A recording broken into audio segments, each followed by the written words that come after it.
It's pretty astonishing when a young author's first book hits a National Book Finalist award. And on top of it, not only is it recognized by publishers and adults, but it's recognized by the kids it was written for. That's the way it is with tonight's Book Bites.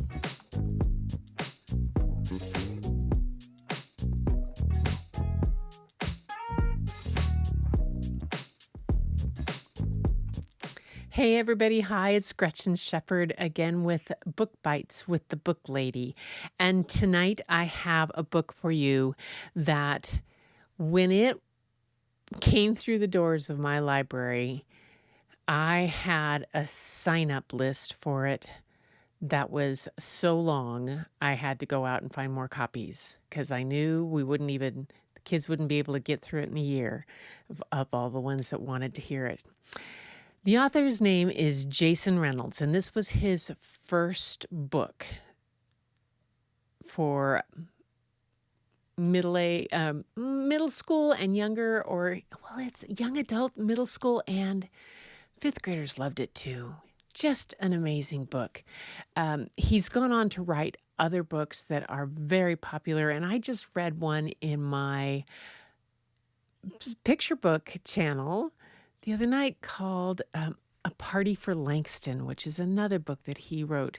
So he has a wide variety, and his books are absolutely wonderful. But the book I'm going to share with you tonight, like I said, is his first novel for young readers. And the book is titled Ghost, running for his life or from it. Ghost by Jason Reynolds. Get that. Chapter 1, World Records. Check this out. This dude named Andrew Dahl holds the world record for blowing up the most balloons with his nose. Yeah, that's true. Not sure how he found out that was some kind of special talent, and I can't even imagine how much snot be in those balloons, but hey, it's a thing. And Andrew's the best at it. There's also this lady named Charlotte Lee who holds the record for owning the most rubber ducks. No lie. Here's what's weird about that. Why would you even want one rubber duck, let alone 5,631? I mean, come on. And me, well, I probably hold the world record for knowing about the most world records. That, and for eating the most sunflower seeds. Let me guess, sunflower seeds. Mr. Charles practically shouts from behind the counter of what he calls his country store, even though we live in the city. Mr. Charles, who, by the way, looks just like James Brown, if James Brown were white, has been ringing me up for sunflower seeds 5 days a week for about, let me think, since the 4th grade, which is when Ma took the hospital job. So for about 3 years now.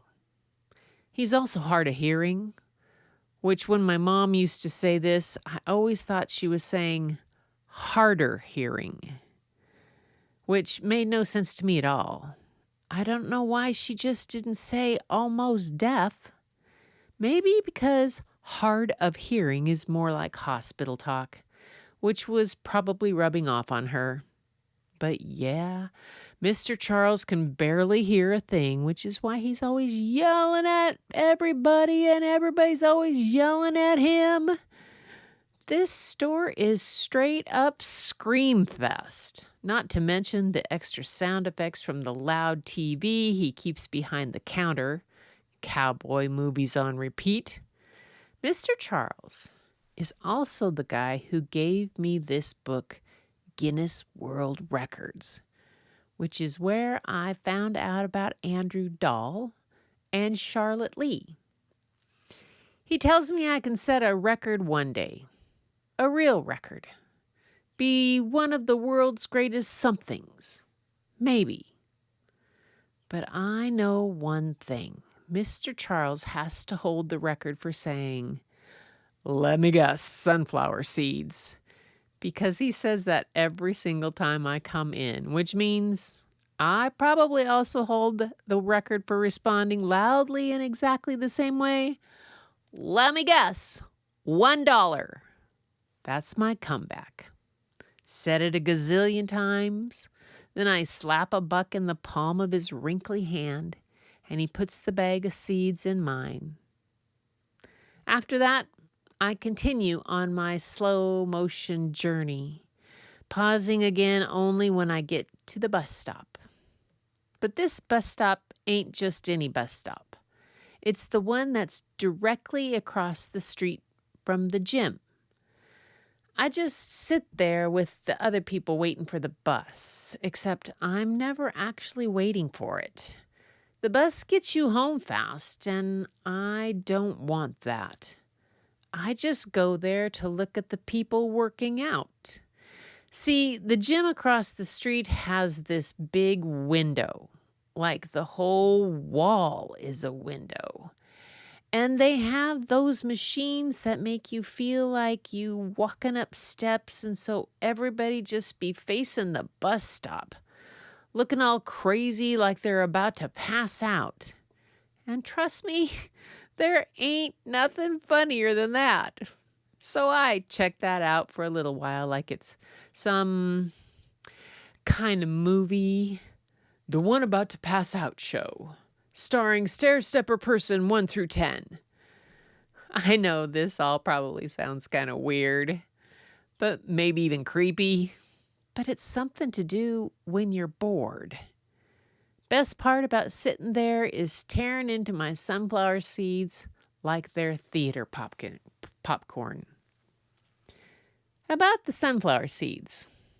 I used to just put the whole bunch of them in my mouth at the same time, suck all the salt off, then spit them out like machine gun style. I could have probably set a world record in that too, but now I've matured. Now I take my time, moving them around, positioning them for the perfect bite to pop open the shell, then carefully separating the seed from it with my tongue.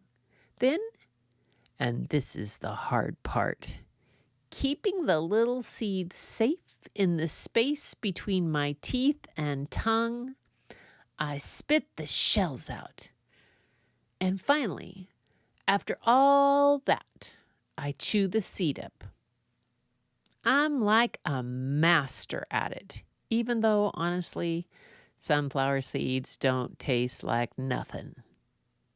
I'm not even sure they're really worth all the hassle, but I like the process anyway. My dad used to eat sunflower seeds too. That's where I get it from. But he used to chew the whole thing up. The shells, the seeds, everything. Just devour them like some kind of beast. When I was really young, I used to ask him if a sunflower was going to grow inside of him since he ate the seeds so much. He was always watching some kind of game like football or basketball, and he'd turn to me just for a second, just long enough to not miss a play and say, "Sunflowers are all up in me, kid." Then he'd shake up the seeds in his palm like dice before throwing them another bunch in his grill to chomp down on. But let me tell you, my dad was lying. Wasn't no sunflowers growing in him. Couldn't have been. I don't know a whole lot about sunflowers, but I know they're pretty, and girls like them. And I know the word sunflower is made up of 2 good words, and that man ain't got 2 good words in him, or anything that any girl would like, because Girls don't like men who try to shoot them and their son. And that's the kind of man he was.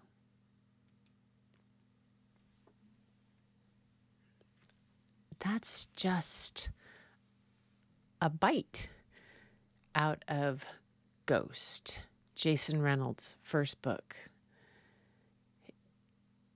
It is a thought-provoking book, and it is a book that young readers really grasp onto the ups and downs and what this boy goes through and how determined he is and the things that he sees and what he wants to do.